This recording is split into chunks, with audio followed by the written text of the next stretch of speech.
여러분, 유하 반갑습니다. 드디어 오늘이 역사 수업한 지가 이제 10번째 수업 되는 날이에요. 10번이면 꽤 많이 했죠. 이제 여러분들 앞으로, 우리는 이제 한 3번 정도, 오늘 빼고 3번 정도 더 하면 이제 온라인 수업은 여기서 끝날 것 같아요. 그래서 여러분들 이제 마지막까지 최선을 다해주기 바라고요. 선생님도 마지막까지 힘내서 최선을 다하겠습니다.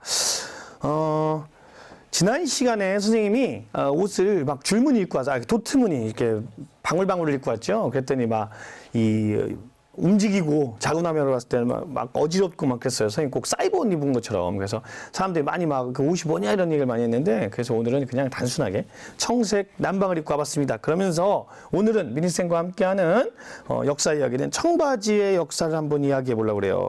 우리 여러분들 청바지 하면은 이제 영어로 뭔지 알아요? 블루진이라고 하죠. 블루진 기억납니까? 이제 알고 있습니까?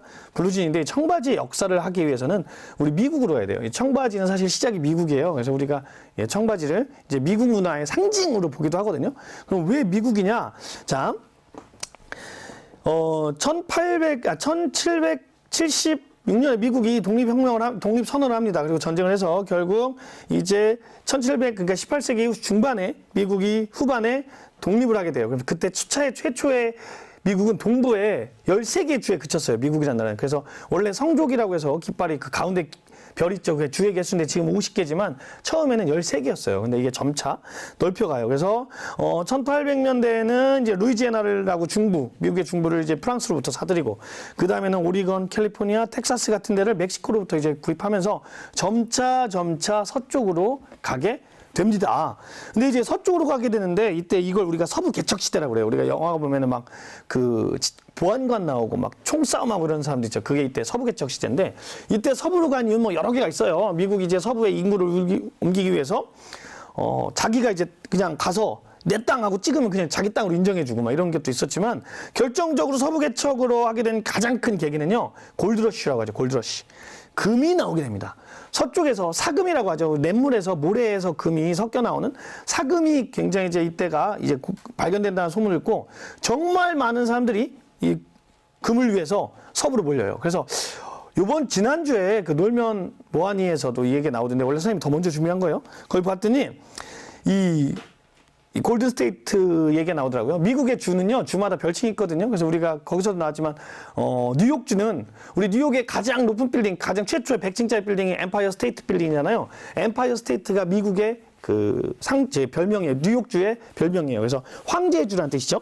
근데, 캘리포니아의 주의 별칭은요, 골든스테이트예요. 골든스테이트. 금이 나오는 주라는 뜻이죠. 왜 그러냐면, 이때 금을 위해서 사람들이 넘어오고, 그래서 개발된 곳이 캘리포니아이기 때문에 그래요.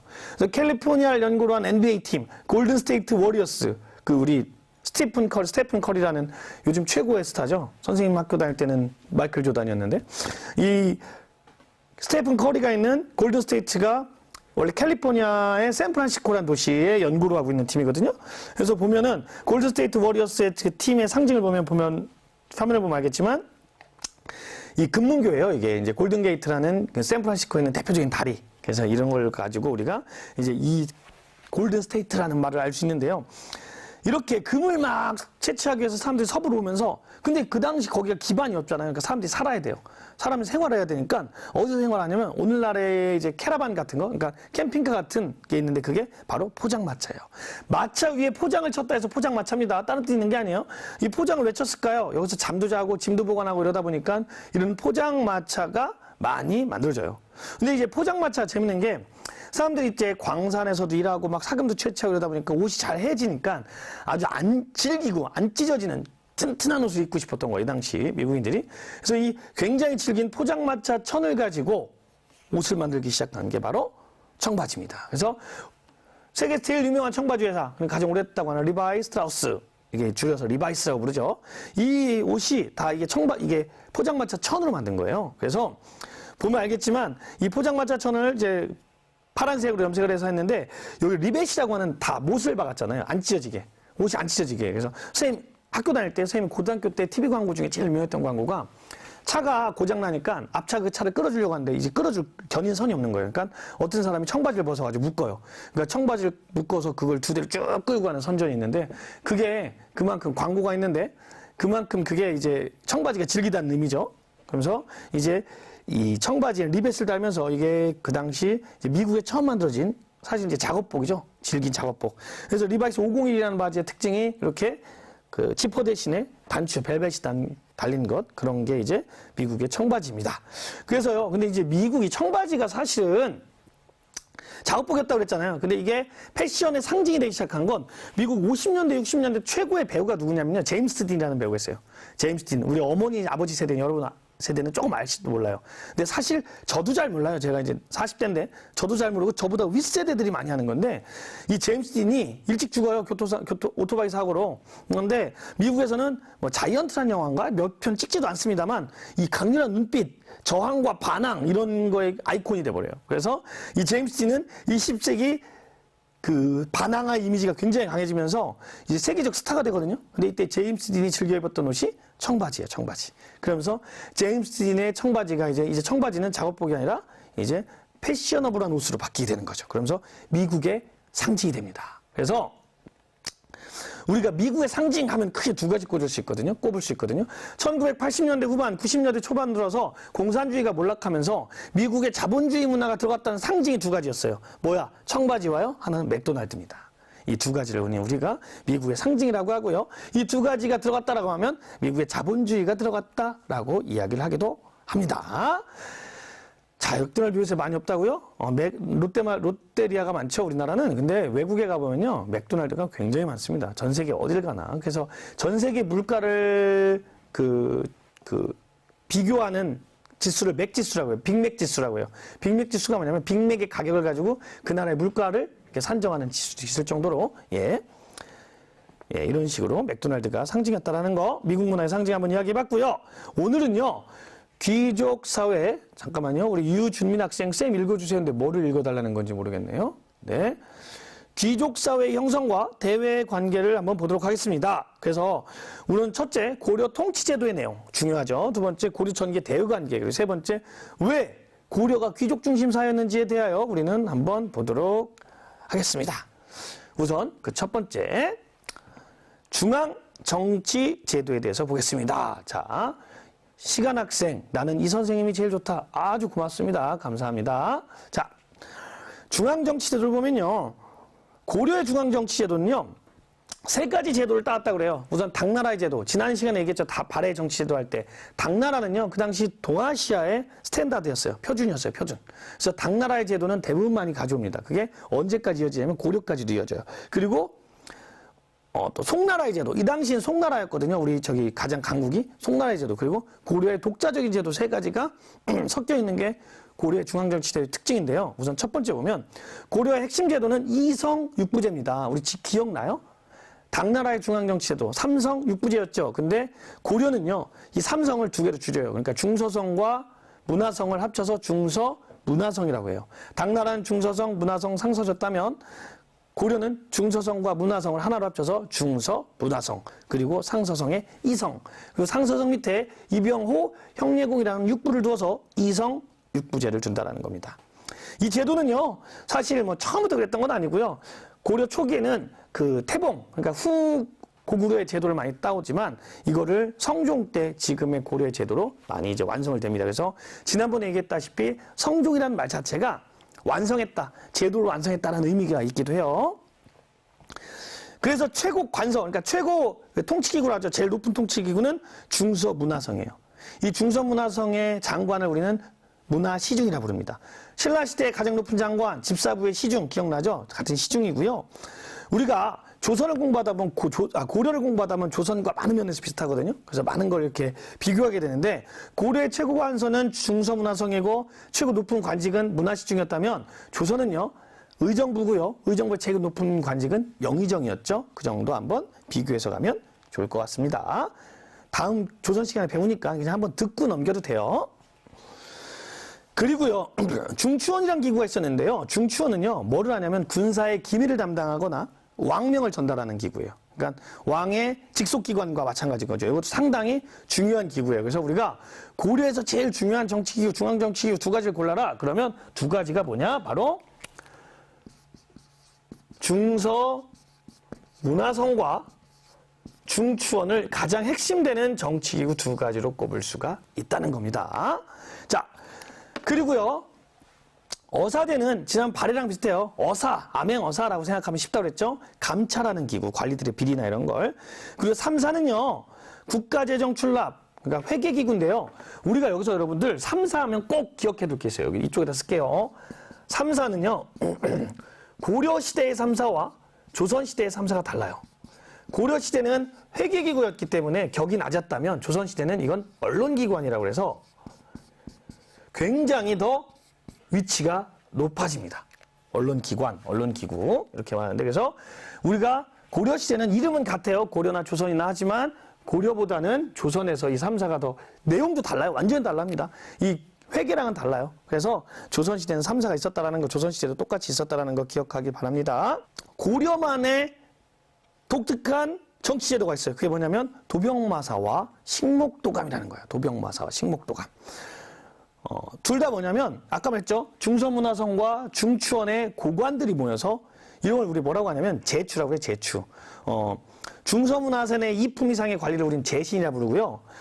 중추원의 이품 이상의 관리를 충일이라 부르거든요. 그래서 합쳐서 제추라고 하는데, 이 제추의 고관들이 모여서 회의를 하는 기구를 우리는 도병마사와 식목도감이라고 합니다. 근데 도병마사 밑에도 한마디 써줍시다. 도병마사는요, 뭐를 논의하는 기구냐면요, 군사 문제를 논의하는 기구예요. 군사 문제를.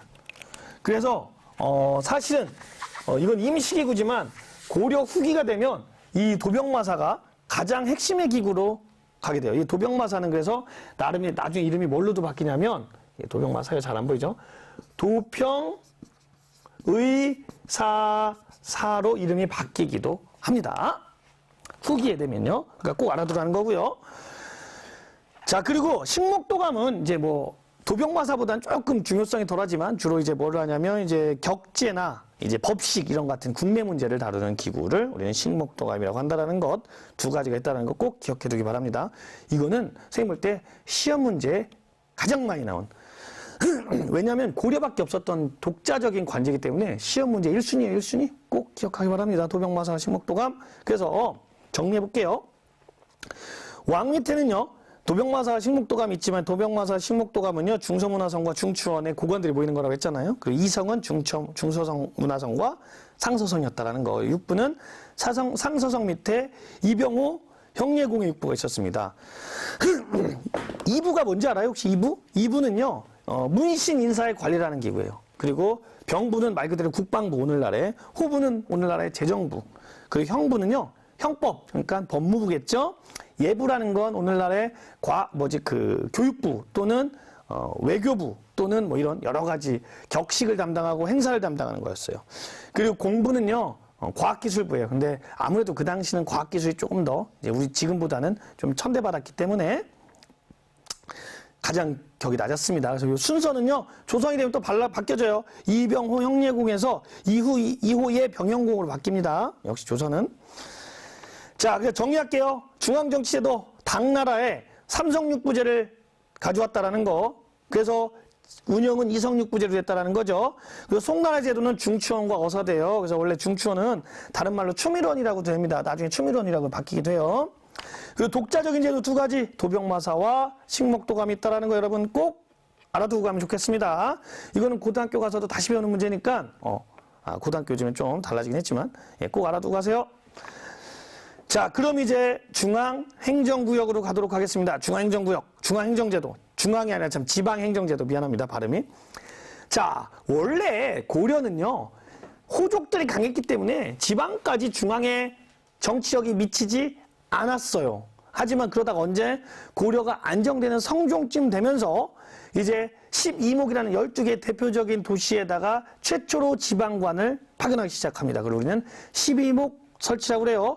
그래서 보면은 맨 위에 황주목, 해주목, 양주목, 광주목, 충주목, 청주목, 공주목, 전주목, 나주목, 승주목, 진주목, 상주목 이렇게 12개의 목이 있었죠.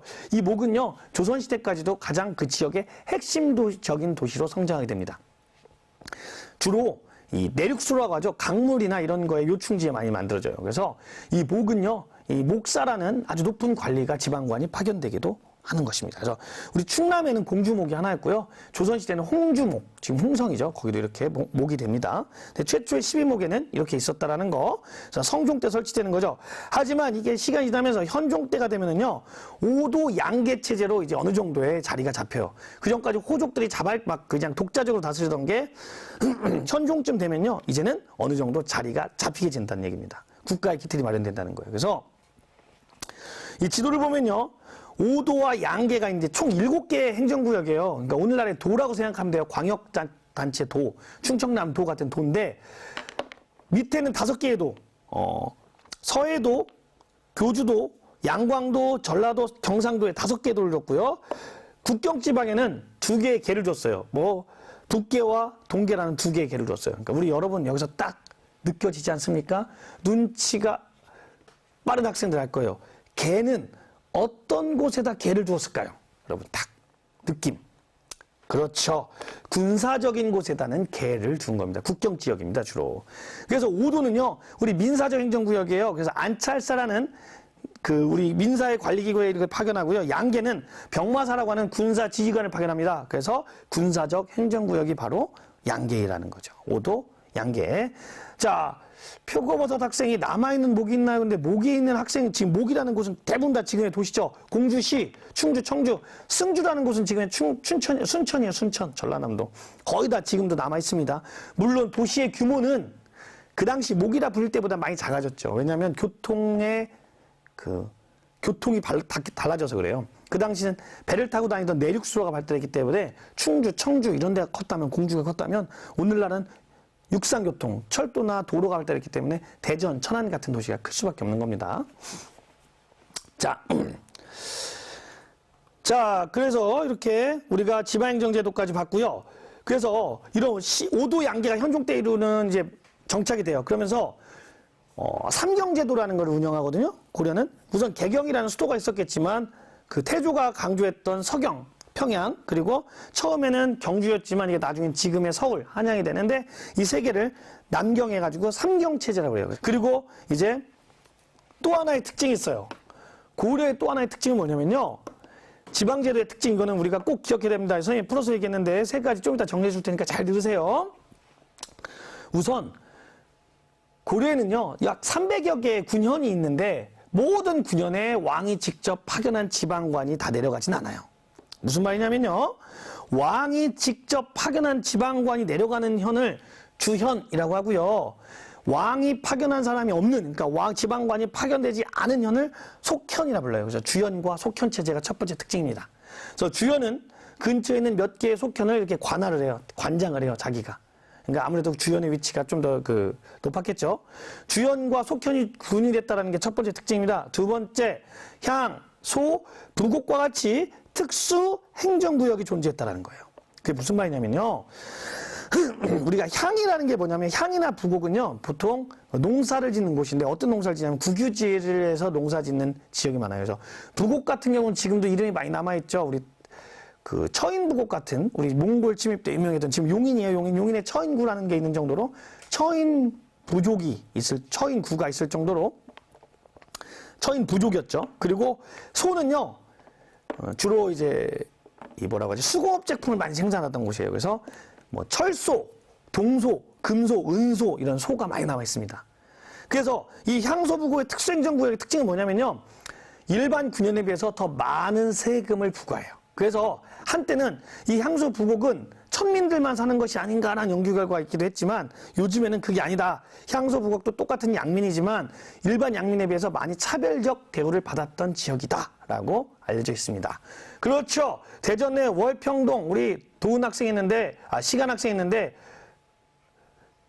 그거 아닌가요? 대전이 살던 곳인데 월평동 말고, 미안합니다. 그 옆에 탄방동이라는 동네가 있어요. 이 탄방동이 예전에 명학소라는 곳이 있었던 곳이에요. 명학소. 나중에 나오지만 망이망소에 난 있었던 명학소라는 곳이 있었던 곳인데, 그 명학소는 도대체 어떤 수공업 제품을 만드는 곳이냐라는 얘기가 있어요. 왜냐하면 그 지명에는 철소, 은소, 금소, 동소라는 게 남아있는 곳은 뭔지 알잖아요. 근데 명학소는 무엇이지 했을 때, 탄방동이라서 이름에서 유추해 볼 때 수술 만드던 동네가 아니었을까. 탄방동이 수술 굽던 동네거든요. 예, 그런 게 있었습니다.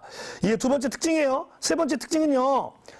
옛 호족들이 그 지역을 계속 실질적으로 담당하게 되는데 그걸 뭐라 부르냐면 향리라고 부릅니다. 조선시대도 향리가 있었어요. 우리가 조선시대 향리는요, 흔히 이방, 우리가 막 아는 이방, 호방, 형방 이런 사람들인데 조선시대 향리의 신분이 낮았다면 고려시대 향리는 실질적으로 지배층이라고 봐도 무난할 정도로 상당히 높은 세력이었어요. 지방 호족 세력이니까. 그래서 이 호족들이 실질적으로 지방을 담당했다라는 것 꼭 알아두십시오. 세 가지 정리할게요. 고려 지방제도의 특징. 첫째, 속형과 주연이 존재했다. 두 번째, 향소, 부곡과 같은 특수행정구역이 존재했다. 세 번째, 향리가 실질적인 지방행정을 담당했다라는 것 꼭 정리하고 갑시다. 자, 오늘은 좀 내용이 많아요. 이렇게 막 쭉 이어진 내용이 아니라 이게 제도사기 때문에 이거가 쭉 많아요. 그러니까 군사제도를 봅시다. 고려의 군사제도는 우리가 2군 6이라 불러요. 2군 6이. 2군에는 응양군과 용호군이라고 부르는데 주로 이제 최정예 부대예요. 왕을 이렇게 수비하던 최정예 부대. 그걸 2군이라고 부릅니다. 그리고 6위는요. 좌우위, 신호위, 흥위위, 금호위, 천호위, 가문인데 이름 몰라도 됩니다. 여러분들 공부하는 중딩 경찰 준비생 있는데 저런 학생이 나중에 경찰 시험이나 공무원 시험 볼 때는 좀 준비해도 되지만 지금은 전혀 몰라도 돼요. 이 6위에는요 뭐 있냐면 의장대 같은 거 있잖아요. 의장대도 있고요. 뭐 성문을 지키는 부대도 있고요. 이런 부대도 있을 정도로 이제 이렇게 나눠져 있습니다. 그래서 중앙군엔 2군 6위가 있었다. 우리 신라 기억나요? 고대사에서는요, 그러니까 중세사에는 지방군과 중앙군이 역할이 나눠져 있었어요. 우리 신라도 중앙군은 구서당, 지방군은 십정이 있었다고 그랬잖아요. 그런 것처럼 2군 6위가 중앙군이었다는 거 꼭 기억하십시오. 2군 중앙군 6위 지방군 아니에요. 2군 6위 자체가 중앙군이에요. 이게 고려시대로 가면 5위로 바뀌어요. 5위. 2군 6위가 5위 체제로. 그러니까 조선과 고려는요, 고려에서는 여러 개로 나뉘었던, 다원화됐던 게 획일화돼요. 하나로 합쳐져요. 5도 양계도 8도 체제로, 2군 6위도 5위 체제로, 이런 식으로 합쳐져요. 하나로 이렇게. 좀 더 발전했다고 볼 수가 있죠. 자, 지방군은 뭐가 있냐면요. 5도, 우리 아까 말했죠. 민사적 행정구역에는 주현군이라는 게 있었고요. 군사적 행정구역이었던 양계는 주진군이 있습니다. 그냥 이름만 알아두면 될 것 같아요. 자, 그리고 교육제도 가봅시다. 우리 고려시대는요, 최승로의 건의를 받아서 유교 정치이념이 통치이념으로 쓰였다고 했잖아요. 그렇기 때문에 이 유학을 국가의 통치이념이기 때문에 국가에서 적극적으로 권장하고 국가 차원에서 유학을 많이 가르치기도 해요. 그래서 개경에는 국가 차원의 최고의 교육기관이 있었어요. 그걸 뭐라고 그러냐면 우리는 국자감이라고 합니다. 국자감. 지난번에 얘기했죠. 국자감 뭐라고 한다고 했죠? 감작국. 기억나죠? 감작국. 예. 국자감이 있었어요. 그래서 지방에는 그럼 뭐가 있냐? 지방 향자를 써서 향교라는 지방 학교가 있었어요. 그래서 이 국자감은요, 나중에 이름이 우리 고려 마지막 해서 세 번째 왕인 공민왕 때 이름이 뭐로 바뀌냐면요. 지금의, 그러니까 똑같죠. 조선의 최고 국립기관인 성균관으로 이름이 바뀌어요. 그래서 국자감이 성균관으로 바뀌어서 개성에도 성균관 터가 있어요. 이 사진이 개성에 있는 성균관 터예요. 지금도 우리 서울 종로에 가면은 성균관 대학교가 있죠. 그게 옛 성균관, 조선시대 성균관 터에 있는 학교예요. 근데 물론 성균관은 조선시대는 국립대학이었지만 지금은 사립대학입니다. 성균관 대학은 삼성에서 재단을 갖고 있는 사립대학인데, 그때 이제 국자감이 공민왕 때 성균관으로 되고 이 성균관은 조선시대로 쭉 내려간다는 거. 그러니까 우리가 고려를 공부할 때는 여러분들이 조선도 같이 들어놓는 게 편해요. 그래서 조선할 때 다시 한번 고려를 떠올리면 훨씬 더 연관이 되겠죠. 자, 중요합니다. 또 관리 등용제도. 자, 고려시대 최초로, 우리 역사 최초로 과거제가 실시됩니다. 우리 중국에서 과거제가 실시되는 건 수나라거든요. 수나라 문제 때인데 우리나라에서는 최초로 과거제가 실시된 거는 고려시대예요. 광종 때 기억납니까? 후주에서 기여했던 중국 사람이요. 쌍기라는 사람의 건의로 광종 때 실시되는데 세 가지가 있어요. 제술과와 명경과 잡과가 있는데요. 자, 우리가 이 제술은요, 제술과는 뭐냐면 글짓기예요, 글짓기. 글짓기 때문에 이걸 뭐라 부르냐면 여기서 합격한 사람을 진사라고 부르는데, 진사. 그리고 명경이라는 건요, 말 그대로 경전을 외운다는 뜻이기 때문에 여기서 합격한 사람은 생원, 이렇게 불려요. 그래서 제술과와 명경과가 있었다라는 거, 이게 조선시대 가면은 명경이 더 인정을 받지만 고려시대까지는 제술이 더 인정을 받기도 합니다. 이 제술이라는 건 시 짓는 거예요. 뭐 시어를 주고 시를 지시오, 한시를 지시오 이런 거고요. 잡과도 있었습니다. 잡과는요, 오늘날의 과학기술, 뭐 천문, 역학이라고 하는데 이거는 이제 번역, 그리고 의학, 기술 이런 등의 여러 가지의 오늘날의 과학기술에 해당하는 걸 잡과라 불렀어요. 그래서 이게 무슨 뜻이냐면요. 이 당시는 과학기술이 천대받았기 때문에 지금 오늘날은 변호사라든지 통역사라든지 그 의사라든지가 엄청나게 인기가 많은 직업이지만 그 당시는요 조금 천대받던 직업이었다는 것. 이렇게 세 개가 있는데 고려시대 과거제의 특징은 우리가 꼭 기억해야 될 게 하나 있어요. 또 이렇게 문과와 잡과는 실시됐지만 뭐가 실시되지 않았다? 무과, 다시 말해서 군인들을 뽑는 무과는 실시되지 않았다라는 겁니다. 현종 때 잠깐 실시되긴 해요. 아주 잠깐 실시되긴 하지만 고려 전체 역사를 봤을 때는 무과는 실시되지 않았다고 봐도 될 정도로 무과는 실시되지 않은 게 고려시대 과거제도의 특징입니다. 기억하십시오. 또 기억하세요. 선생님이 이렇게 왜 얘기하냐면요. 이런 게 다 여러분들이 나중에 고등학교 갈 때나 이제 대학 가서도 한국사능력 검정시험을 보는데 다 한국사능력 검정시험에 나오는 문제예요. 네. 자, 그리고요, 이런 과거제만 있었냐? 아닙니다. 고려시대의 특징은요, 음서제도라는 게 있었는데요. 여러분 여기다가 꼭 별표를 해두고 공부하기 바랍니다. 음서제도는요, 시험을 보지 않아도 관리가 될 수 있었어요. 왜?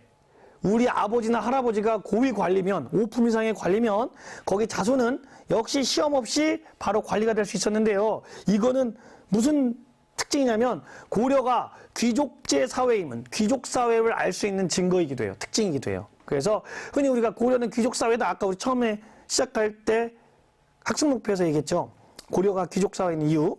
우리가 고려를 귀족 사회라고 하는 이유 중에 하나가 바로 이 음서제예요. 그러니까 아버지가 귀족이면 자기도 귀족이 되는 거예요. 그 관리가 되는 거예요. 아버지가 관리면 자기도 관리가 되는 거예요. 아버지가 귀족이면 당연히 귀족이겠죠. 그래서요, 우리가 고려 귀족사의 특징을 두 가지로 보거든요. 관리명제도에서는 음서제, 그리고 토지제도에서는 5품 이상의 관리에게 주는 것, 주는 토지, 그리고 세습이 가능한 토지를 공음전이라고 해요. 이 두 가지를 우리는 고려 귀족사회의 특징이라고 봅니다. 그래서 음서제와 공음전. 정치적 기반은 음서제, 경제적 기반은 공음전. 이게 고려 귀족사회, 귀족의 기반이기도 하고 이걸 인정해줬다는 건 고려가 귀족사회임을 알 수가 있다는 얘기도 하죠. 꼭 기억합시다. 시험 문제 매우 많이 나옵니다. 자, 그러면서 빠밤, 여러분들 과제 첫 번째 기억하라는 의미로 과제 한번 줄게요. 자, 고려가 귀족 사회임을 알려주는 뒷받침해주는 증거 두 가지, 제도 두 가지. 뭐라고 했죠? 바로 음서제와 공음전이라는 거죠. 그러니까 음서제는 뭐였다? 정치적 기반, 공음전은 경제적 기반입니다. 이찬우 학생, 그때는 무과가 없었다는데 맞나요? 지금 좀 선생님이 얘기했죠. 무과는 잠깐 실시되긴 했지만 실질적으로 무과는 없었다고 아까 했죠. 고려시대 과거제의 특징입니다. 무과가 실시되지 않았다라는 거죠. 그리고 표고버섯 학생, 향교 아직도 많은데 지금 향교는 대부분 조선시대에 만들어진 거예요. 자, 그러면은 이제 마지막 학습 목표였던 대외 관계를 봅시다. 우리 첫 번째 고려의 정치도를 봤다면, 두 번째 고려가 왜 귀족사회인지를 봤죠. 그리고 세 번째는 대외 관계를 보는데요. 그럼 이 고려가 건국되었던 10세기의 말, 발음을 똑바로 해야 돼요. 10century, 10th century, 예, 10세기의 말에 동아시아의 정세를 보면요. 중국은요, 당나라가 멸망하고 5대 19기라는 혼란기를 잠깐 거쳐요. 50년간. 그리고 다시 누가 통일하냐면요. 조광윤이라는 사람이 절도사 출신인데 당나라에 이 사람이 송나라를 세우면서 중국 대륙을 통일하게 돼요. 근데 재밌는 건 이 조광윤 자체가 자기가 군인이었기 때문에 그래서 당나라가 군인 때문에 멸망한 걸 보고 이 군인들을 굉장히 억압해요. 그리고 누구를 우대하냐면 문신들을 우대해요. 문치주의 정책을 쓰거든요. 그러다 보니까 송나라의 가장 큰 한계이자 문제가 뭐냐면 국방력이 매우 약합니다. 주변에서 계속 국방민족들이 일어나요. 그중 하나가 이제 첫 번째가 바로 거란인데요. 북쪽에서는 거란의 야율 아복이라는 사람이 이제 거란족을 통일하면서 나라를 세워요. 그 나라 이름이 요나라입니다. 요나라. 자, 이 거란은요, 이렇게 강해지면서, 이제 거란은 이게 어떻게 되냐면 우리가 중국의 정세를 보면요. 한쪽에 송나라가 있다면 그 옆에 우리나라 조그맣게 고려가 있겠죠? 그리고 그 위에 거란이 있었던 거예요. 이 거란은요, 원래 최종 목적은 뭘까요? 어디를 통일하는 걸까요? 바로 중국 통일이었겠죠. 중국 통일. 하지만 중국을 통일하기에는 조금 걸리는 게 하나 있어요. 그게 어딘 줄 알아요? 고려입니다. 왜? 고려가 송이 친하니까 자기들이 중국을 공격했을 때 뒤에서 칠 수가 있잖아요. 항상 전쟁에서는요, 이 후방에서 공격하는 게 제일 무서운 거거든요. 뒤에서 공격하는 게. 그래서 전선을 하나로 만들어야 돼요. 그러기 위해서는 어디를 먼저 점령하는 게 좋을까요? 고려를 먼저 점령하는 게 좋았겠죠? 그래서 고려를 먼저 쳐들어옵니다. 누가? 소손령이라는 장군이 막 쳐들어와요. 그때 고려 조정이 난리가 납니다. 와, 거란이 침입해왔다. 어떡하냐, 항복해야 되냐 막 그럴 때 이 서희라는 사람이 국제정세에 굉장히 뛰어났던 사람이에요. 딱 보고 거란의 목표는 우리가 아닐 것이다 하면서 막 모두가 항복하자고 했을 때 서희가 나가서 내가 나가서 한번 이야기해보겠다면서 단판을 짓습니다. 우리 역사 외교사에서 최고의 단판이라고 일컬어지는 서희의 단판 외교인데 이 소손령을 딱 만나러 가요. 근데 이제 소손령이 처음에 이제 깔보고 위아래로 앉게요. 왕과 신하 입장에서 자기가 위에 앉고 소손령을 딱 앉게 하니까 서희를 앉게 하니까 서희가 거부를 합니다. 우리는 동등한 입장에서 왔다. 좌우에서 똑같이 앉게 해달라 하면서 의자 자체를 바꾸게 됩니다. 좌우로. 거기서부터 강단했죠.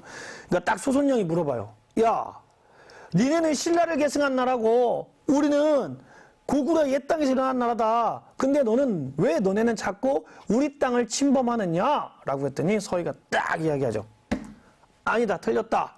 우리는 고구려를 계승한 나라이다. 왜? 두 가지의 증거를 댑니다. 첫째, 나라 이름도 고구려를 계승했기 때문에 고려이다. 그지? 그죠? 맞잖아요? 고구려가 고구려란 뜻이라고 했잖아요? 두 번째, 우리는 고구려의 수도인 평양을 지금의 수도로 쓰고 있다. 라고 할 정도로. 지난번에 얘기했지만 이거는 거짓말입니다. 수도도 아니었지만 수도 못지않게 중요한 도시였긴 했지만 정확하게 수도는 아니었죠. 하여간 거짓말하는 거예요. 우리는 서경을 수도로 삼고 있다. 그렇기 때문에 오히려 우리가 고구려를 계승한 나라고 오히려 너희들이 옛 고구려의 영토를 침범하고 있는 것이다. 우리의 영토를 침범하고 있는 것이다. 라고 하는 거예요. 그러니까 소손이 여기서 조금 쫄았던 것 같아요. 그러니까 두 번째 질문합니다. 그러면 너네는 가까이 있는 우리 거란을 내비두고 왜 멀리 있는 송과 자꾸 친하냐? 딱 그러니까 여기서 서희가 기가 막힌 진짜 대답을 하는 거죠. 원래 우리는 너희랑 친하고 싶은데 우리와 너희의 사이에 누가 있냐? 여진족, 아직은 이제 통일되지 않은 여진족이 자리를 잡고 있어서 우리가 너네를 만나러 가는데 어려움이 있다. 그래서 멀리 바다 건너 송으로 가는 것이다. 라고 하면서 그럼 너희들이 우리와 너희 사이에 있는 그 강동 육주라는 땅이에요. 거기에는 여진을 몰아내고 우리에게 그 땅을 준다면 우리는 너희와 친해질 것이다. 라는 이야기를 하죠. 그러니까 소손령이 듣고 보니까 또 그런 것 같아. 그러니까 소손령이 참 서희한테 당한 거죠. 그래서 심지어는 고려를 침입해왔던 거란은 침입하기는커녕 고려에게 강동 육주의 땅을 주고 돌아가는 거예요. 야, 엄청나지 않습니까? 공격하러 온 서손령을 맞아서 서희는 외교 한 방으로 몰아냈을 뿐 아니라 땅까지 얻어내요. 그 땅이 어디냐? 이거 바로 강동 육주라고 보이는, 여기 보이나요? 여기 보면 여기 이렇게요. 이렇게. 그러니까 원래 고려의 국경선이요. 이렇게 밑에였거든요. 이렇게. 여기 밑에였는데 이 강동 육주의 땅을 얻으면서 고려 국경선이 올라가게 돼요. 이거 굉장한 거죠. 그러니까 보면 여기 좀 사진이 작은데 보면 고려 초기는 청천강이 국경이었는데 태조의 북진전층으로 좀 올라가요. 하지만 결국 더 위까지 올라간 게 이 바로 서희의 단판 외교 때문이었다라는 겁니다. 근데 사실 이 땅이요, 거란한테도 엄청난 요충지였던 거예요. 그러니까 거란은 계속 땅을 달라고 그래요. 돌려줍니까? 우리가 안 돌려주죠. 그러던 중에 자, 고려에서 무슨 일이 일어나냐면요, 목종이 어머니가 있어요. 천추태후라는 아주 유명한 여걸입니다. 근데 이 천추태후가 누구랑 바람이 나냐면 김치향이라는 사람이랑 불륜 관계를 맺어요, 어머니가. 그러면서 이제 김치향이 이 목종을 죽이고 자기의 아들을, 천추태후에서 사이에서 난 아들을 왕으로 세우려 하자. 그걸 봤던 강조라는 사람이 신하가 이런 어디서 신하가 감히 하면서 이 김치향을 죽여버려요. 그리고 심지어 목종도 당신 같은 무능한 왕은 필요 없다면서 목종까지 쫓아내버리고 현종을 죽여버립니다. 그러니까 이 거란 입장에서는요, 지난번에 고구려도 마찬가지지만 신하가 감히 임금을 맘대로 받고 하면서 이걸 핑계로 쳐들어오게 돼요. 강조의 난을 핑계로 2차 침입을 하게 됩니다. 사실 2차 침입은요, 이건 핑계였고요. 원래는 고려 니네 왜 말 안 들어? 그리고 니네 왜 강동육지 안 해놔? 막 이런 여러 가지 의미였어요. 그래서 쳐들어오는데 이때는 개경이 함락돼요. 막 쫙 내려와서 막을 사람이 없었던 거예요. 하지만 그때도 거란의 목적은 고려가 아니었습니다. 그렇기 때문에 서둘러 그냥 겁만 주고 돌아가는 건데 그 돌아가는 거를 양규라는 사람이 쫓아가서 크게 공을 세우기도 합니다. 자, 그런데 보세요. 현종이 그럼 앞으로 이제는 우린 잘할게요. 우리 거란한테 잘 이제 뭐라고 입조한다고 그러죠. 가서 우리가 거란한테 가서 좀 모시겠습니다 했는데 약속을 안 지켜. 자꾸 아프다 그러고 현종이 안 가. 그리고 강동육주도 안 줘. 이러니까 이번에는 소배합이라는 사람이 엄청난 20만 대군을 이끌고 쳐들어오게 돼요. 이번엔 진짜. 야, 절체절명의 위기였죠. 근데 이걸 또 누가 이겨냅니까? 우리 예전에 얘기했던 우리나라의 역사의 3대 대첩이라 부르는 고구려의 을지문덕의 살수대첩이 있었다면 고려에는 강감찬의 귀주대첩이 있었겠죠. 강감찬이 청천강에서 이 소배합의 거란군을 완전히 무찔러 버립니다. 그러면서 거란은 결국은 돌아가게 되고요. 그 뒤로는 거란도 힘이 점점 약해져요. 그래서 1004년도인가요? 그때 우리나라 거란이랑 평화협정을 맺은 다음에 그 뒤로 거란은 우리나라를 쳐들어오지 않습니다. 점점 힘이 더 약해질 뿐이에요. 그러면서는요, 이제 고려는요, 거란의 침입을 물리친 다음에 천리장성을 쌓아요. 우리가 고구려의 천리장성 기억나요? 거기는 지금의 요동지방이었다면 지금 이 천리장성은요, 우리나라 여기 보면 또 지도를 보면 알겠지만 아까 그 지도죠? 이번엔 여기 이렇게 지금 고려의 국경 지역에다가 이렇게 천리장성을 쌓게 되는 겁니다. 예, 그래서 우리나라 고려의 국경은요, 압록강에서부터 도련포까지라고 이야기를 해요. 이렇게 국경을 쌓게 됩니다.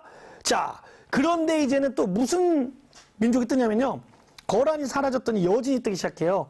여진은요, 원래 고려를 부모의 나라로 여기던 굉장히 약한 부족이었는데, 이 완颜부라는 부족이 이 여진족을 다, 통일하기 시작해요. 그때 나왔던 아골타라는 사람인데, 그러면서 나라 이름을 금나라로 지어요. 금나라. 굉장히 강합니다. 그래서 자꾸 까부니까 윤관이라는 사람이 별무반을 이끌고 가서 여진을 정벌 한 다음에 거기다 9개의 성을 설치해요. 그걸 동북구성이라 부릅니다. 하지만 동북구성이 지금 위치가 정확하게 어딘지 모르지만 함경도 이쪽 땅이니까 땅이 굉장히 척박했겠죠. 그리고 이 윤관의 공을 시기하는 질투하는 고려의 관리들도 많았고요. 결정적으로 여진족이 막 싹싹 빌어요. 다시는 안 까볼 테니까 땅 돌려주세요. 다시는 안 까볼게요. 심지어 당신들이 물러간다 그러면 우리가 노인까지 말에 태워서 보내드릴 테니까 한 번만요. 그래서 이 땅을 다시 돌려주게 됩니다. 그래서 이게 이 윤관이 동북구성을 설치하던 그림이에요. 첩경 입도비라고요. 자, 따단 두 번째, 윤관이 동북명에 설치한 성은 무엇인가요? 동북구성이었죠. 자, 그러면 이제 여진관 어떻게 되냐? 금나라가 건국되면서 겨울왕까지 멸망시키고요. 심지어 중국 대륙까지 쳐들어가서요. 송나라를 양장 위쪽으로 보내버려요. 그래서 남송을 만들고 거의 북쪽을 중국 대륙의 반을 다 금나라, 여진족이 차지해버려요. 굉장히 강하죠. 그러니까 와서 고려한테 와서는 자기 아버지를 모시던 고려한테 뭐라고 하냐면, 야, 이제부터 니네가 우리를 임금으로 모셔. 군신관계를 요구합니다. 야, 고려 조정에서는 이걸 두고 막 감론을 받기 벌어져요. 하지만 그때 권력을 잡고 있었던 이자경과 김부식이라는 사람들이 여기 나오죠. 옛날에 금은 우리를 섬겼지만 하지만 강해졌고 우리와 영토가 맞닿아서 매우 위험하다. 작은 나라가 큰 나라를 섬기는 것은 원래 우리 역사상 있었던 일이다. 따라서 이제 금나라를 섬기는 게 맞다라고 주장하면서 금한테 사대를 하게 됩니다. 그래서 많은 학자들이 이때를 계기로 고려가 자주성을 잃어간다라고 이야기도 하는 거예요. 거란한테 그렇게 열심히 싸우던 또 독자적으로 황제를 이야기하던 고려가 점차 약해져 가는 거죠. 자, 그러면서 대외교를 좀 정리할게요. 송과는요, 송나라와 고려는 주로 이제 문화적 교류를 많이 했어요. 우리는 송이 가장 선진국이었기 때문에 송에게 발전된 문화를 받고 싶어 했고, 송은 아까 말했지만 군사력이 약했기 때문에 고려를 가지고 주변 국가들을 이렇게 견제하려고 했었어요. 자, 우리 거란 여진은 이 척박한 이 유목민족이었기 때문에 우리의 농기구나 곡식을 많이 받아가고 우리는 그런 동물의 가죽들을 많이 받았겠죠. 그리고 고려는요, 아라비아 상인과도 고려를 많이 했어요. 그래서 고려의 무역항이었던 예성강의 병란도라는 무역항은요, 당시 국제무역항이었고요. 이때 아라비아 상인을 통해서 고려가 세계 역사에 알려져요. 그래서 고려의 영어명인 코리아로 이때 우리나라가 알려지게 됩니다. 지금 우리나라 영어 이름이 코리아잖아요. 이 고려에서 나온 거예요. 예, 그러니까 우리가 이거를 알아두기 바랍니다. 그래서 고려대학교 있죠? 고려대학교도 영어로 보면 코리아 유니버시티예요. 네. 요 지도 보고요. 자, 학습 정리 간단하게 볼게요. 중앙정치제도는 이성육부, 중추원, 도병마사, 식목도감이 있었다라는 거. 지방경제도는 오도양계, 속형과 주연, 특수행정국이 존재했다라는 것. 군사제도는 이군육이, 그리고 교육제도와 관리등용제도 두 가지, 과거제, 음서제 있었다라는 거. 그리고 음서제와 공음제는 귀족사의 특징이라는 거 꼭 기억하십시오. 아, 미안합니다. 예, 이자겸에 나갈 때 이자겸 맞고요. 그리고 행복해 학생, 고려가 왜 코리아냐고요? 고려를 영어로 하면 코리아. 그래서 코리아가 되는 거예요. 자, 10세기 초에 중국이 통일하지만 거란과 여진이 성장하면서 우리 고려를 계속 쳐들어오죠. 그리고 그 뒤로는 주변 국가 활발한 교류를 하면서 코리아라는 이름으로 전 세계에 알려지게 되는 겁니다. 자, 여러분들 오늘 수업 고생했고요. 다음 시간에는요. 이거 잘못 썼네요. 귀족사의 형성이 아니고 다음 시간에는 다시 고려에 대해서 좀 더 우리가 이 무신정변 그리고 또 귀족사의 난들 아까 말했던 우리 학생이 말했던 이자겸에 대해서 한번 배워보도록 하겠습니다. 여러분들 10번째 시간 고생했고요. 이제 우리 앞으로 만날 시간이 얼마 남지 않았어요. 그래서 끝까지 더 마지막까지 끝이 좋아야 좋은 거니까 마지막까지 다 최선을 다하고요. 여러분들 오늘 고생했습니다. 유바